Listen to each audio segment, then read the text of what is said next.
Sebelumnya, perkenalkan saya Nova Wika Perdana dari kelas 12 IPS 3 nomor absen 27. Di sini saya berkesempatan menjadi host dalam acara Podcast Fikih. Pada pembahasan kali ini, saya akan membahas materi tentang hukum syar'i. Tentunya, saya tidak akan sendiri, saya akan ditemani oleh kedua teman-teman saya. Bisa berkenalan kepada Perkenalkan, nama saya Basifat Rahman dari kelas 12 IPS 3. Dan saya Fahmi Hizbullah Muntas dari kelas 12 MIPA 1. Apa kabar kita? Alhamdulillah. Masnya sendiri? Alhamdulillah.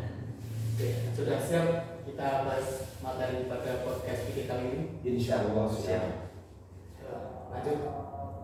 Oke, kita mulai untuk pertanyaan yang pertama, yaitu apa sih yang dimaksud dengan hukum syar'i itu? Jadi hukum syar'i itu menurut bahasa itu berarti jalan, yaitu jalan ke tempat pengairan atau aturan itu sendiri. Nah, menurut istilah, jadi hukum syar'i itu berkaitan dengan semua perbuatan seorang mukallaf yang di dalamnya itu berisi tuntutan, pilihan atau ketetapan. Oke. Itu untuk pengertian dari hukum syar'i sendiri. Kita lanjut pertanyaan nomor 2. Apa saja sih macam-macam dari hukum syar'i tersebut? Untuk macam-macam hukum syar'i ini dibagi menjadi 4. Yang pertama ada hukum ta'lifi, yang kedua ada hukum wadani, yang ketiga ada mahkum fi, dan yang keempat ada mahkum ilaih. Oke, berarti macam-macam dari hukum syar'i itu dibagi menjadi 4 ya, Kak? Ya. Bisa dijelaskan pengertian pertama, yaitu pengertian dari hukum ta'lifi itu sendiri apa? Untuk pengertian hukum ta'lifi ini merupakan hukum syar'i yang menuntut manusia untuk mengerjakan sesuatu atau meninggalkan sesuatu, serta memilih antara mengerjakan atau meninggalkan sesuatu. Nah, itu tadi pengertian dari hukum ta'lifi. Ya. Nah, untuk macam-macamnya, macam-macam dari hukum ta'lifi itu ada apa saja? Untuk macam-macamnya, yang pertama ada ijab.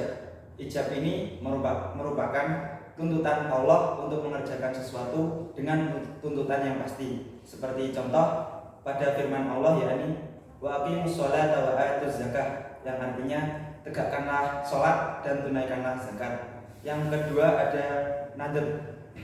Nadab ini merupakan tuntutan Allah untuk mengerjakan sesuatu dengan tuntutan yang tidak pasti. Kemudian yang ketiga ada tahrim. Tahrim ini merupakan tuntutan Allah untuk tidak melakukan sesuatu dengan tuntutan yang pasti. Seperti contoh pada firman Allah, yakni wala taqrabuz zina, yang artinya janganlah engkau mendekati zina, karena zina kan sudah pasti perbuatan yang dosa dan tidak disenangi oleh Allah. Kemudian yang kelima yakni ibahah. Ibahah ini merupakan permintaan Allah untuk mengerjakan atau meninggalkan suatu perbuatan. Seperti contoh seorang jamaah haji saat melakukan ibadah haji itu kan dilarang untuk melakukan perbuatan berburu hewan. Nah, setelah seorang itu melakukan ibadah haji, orang itu boleh untuk melakukan berburu hewan atau tidak. Jadi orang itu bisa memilih nantinya akan berburu hewan atau tidak. Oke, itu tadi merupakan macam-macam dari hukum ta'lifi. Bisa dijelaskan hukum dari hukum ta'lifi ini apa sih? Apa wajib, sunnah, dan lain-lain? Jadi untuk hukum ta'lifi ini bisa bernilai wajib. Wajib itu kan merupakan suatu perbuatan yang apabila kita kerjakan maka kita akan mendapat pahala. Sedangkan apabila kita tinggalkan maka kita akan mendapat dosa. Contohnya seperti sholat dan juga kita berpuasa. Kemudian hukum ta'lifi juga bisa bernilai sunnah.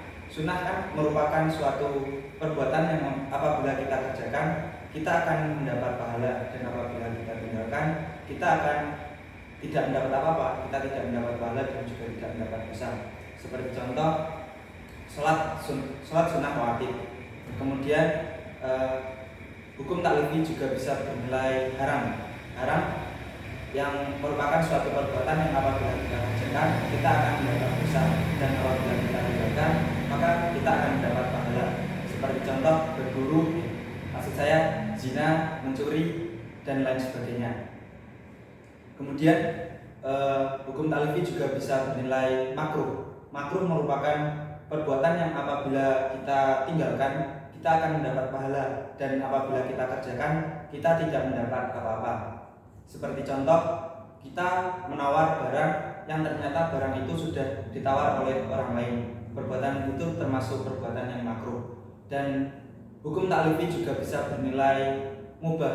Mubah merupakan sesuatu yang bebas. Kita boleh mengerjakan atau juga boleh meninggalkan. Oke, bagus banget sih jawaban dari Mas Fakih tadi, bisa dimengerti kan? Bisa kita lanjut untuk pertanyaan selanjutnya. Bisa. Untuk pembahasan kita sebelumnya kan kita membahas tentang pengertian dan juga macam-macam dari hukum taklifi tadi. Bisa dijelaskan untuk pengertian dari hukum wati itu sendiri apa? Baik, untuk pengertian dari hukum wati itu sendiri yaitu firman Allah yang berhubungan dengan perbuatan mukallaf yang menjadikan sesuatu ataupun segala sebab adanya yang lain sebagai syarat adanya yang lain dan juga sebagai penghalang adanya yang lain. Nah, untuk macam-macam hukum waqi. Nah, menurut sebagian ulama, mayoritas ulama, hukum waqi ini dibagi menjadi yaitu yang pertama adalah sebab, yang kedua adalah syarat, dan yang ketiga adalah mani'. Nah, tetapi menurut sebagian ulama lagi menambahkan juga yaitu sah, batal, azimah dan juga rukhsah. Oke, untuk yang pertama itu adalah hukum sebab. Nah, sebab itu sendiri yaitu sesuatu yang dapat mengakibatkan sesuatu yang lain. Nah, contohnya ketika masuknya waktu sholat, nah maka dari itu menyebabkan adanya kewajiban untuk sholat atau melaksanakan sholat itu sendiri. Tetapi ketika tidak ada waktu sholat, maka tidak ada pelaksanaan sholat. Yang kedua adalah syarat. Nah, syarat ini sendiri yaitu sesuatu yang menghendaki adanya sesuatu yang lain. Seperti halnya atau contohnya, wudhu adalah syarat sah sholat. Tetapi dalam artian adanya sholat tergantung pada adanya wudhu. Namun wudhu itu sendiri bukanlah merupakan bagian dari sholat itu sendiri.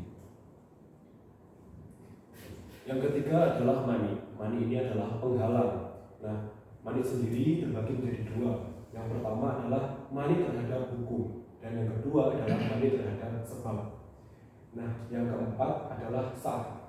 Sah ini adalah melakukan sesuatu perbuatan sesuai dengan yang diinginkan. Dan yang keempat adalah sah. Nah, sah ini sendiri yaitu melakukan sesuatu perbuatan sesuai dengan yang diinginkan oleh syariah. Contohnya yaitu dalam muamalah seperti nikah, jual beli, wakaf dilakukan sebagai atau sesuai dengan syarat dan rukunnya. Nah, yang kelima adalah batal. Nah, batal ini adalah suatu perbuatan yang dilakukan oleh mukallaf yang syarat dan rukunnya itu tidak terpenuhi, seperti sholat yang syarat maupun rukunnya tidak terpenuhi. Nah, untuk yang keenam sendiri yaitu rukhsah. Rukhsah ini seperti kayak kemudahan. Jadi adanya suatu hukum yang tidak bisa kita lakukan itu bisa dimudahkan dalam rukhsah itu. Nah, yang ke-7 adalah azimah. Azimah ini merupakan timbal baliknya dari rukhsah itu sendiri. Jadi azimah ini sesuatu yang pasti, hukum yang pasti, seperti kayak sholat 5 waktu dan lain sebagainya yang wajib. Wah, itu tadi merupakan pengertian dan juga macam-macam dari hukum mati. Oke, kita lanjut untuk macam-macam hukum syar'i selanjutnya, yaitu ada hukum mahkum fi atau bi. Apa sih pengertian dari hukum tersebut? Baik, mahkum fi atau bi ini adalah menurut para ulama usul yang dimaksud dengan mahkum fi ini merupakan objek hukum, yaitu perbuatan seorang mukallaf yang terkait dengan perintah syar'i dari Allah SWT dan juga Nabi Muhammad SAW atau Rasul, baik yang bersifat tuntutan, mengerjakan, tuntutan meninggalkan, tuntutan memilih sesuatu pekerjaan maupun sebab, syariat dan penghalang. Contohnya yaitu waqimus sholah, dan dirikan sholat. Nah, untuk syarat-syaratnya dari mahkum fi ini adalah yang pertama adalah perbuatan harus jelas yang dilakukan oleh mukallaf sehingga perintah dapat dilaksanakan dengan sempurna sesuai dengan yang diinginkan oleh Allah Subhanahu wa taala. Nah, yang kedua adalah perbuatan yang dituntut harus diketahui oleh mukallaf bahwa yang menuntut adalah Allah Subhanahu wa taala. Dan yang ketiga adalah perbuatan yang dituntut harus mungkin dilakukan atau ditinggalkan. Nah, ini yang untuk yang ketiga ini ada persyaratannya ada dua lagi. Jadi yang pertama itu tidak sah menuntut suatu perbuatan yang mustahil dilakukan, dan yang kedua adalah tidak sah menuntut seseorang untuk melakukan perbuatan atas nama dan untuk orang lain. Oke, tadi merupakan pengertian dan juga syarat-syarat dari mahkum bi atau fi. Oke, masih ada satu lagi hukum syar'i nih teman-teman.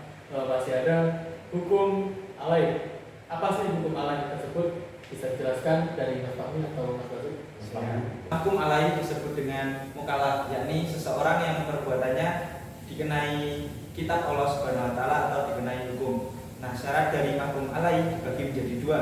Yang pertama, mampu memahami tuntutan syariat yang terkandung dalam Al-Qur'an maupun Sunnah, baik dari diri sendiri maupun dari orang lain.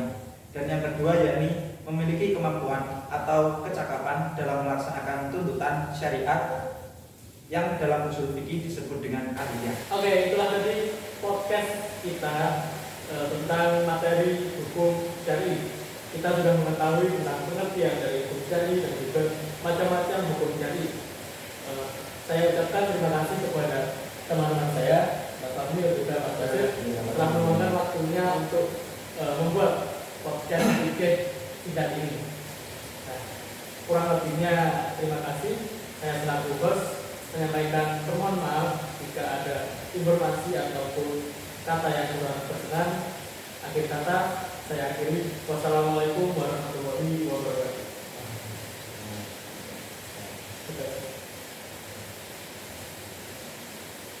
Insya Allah.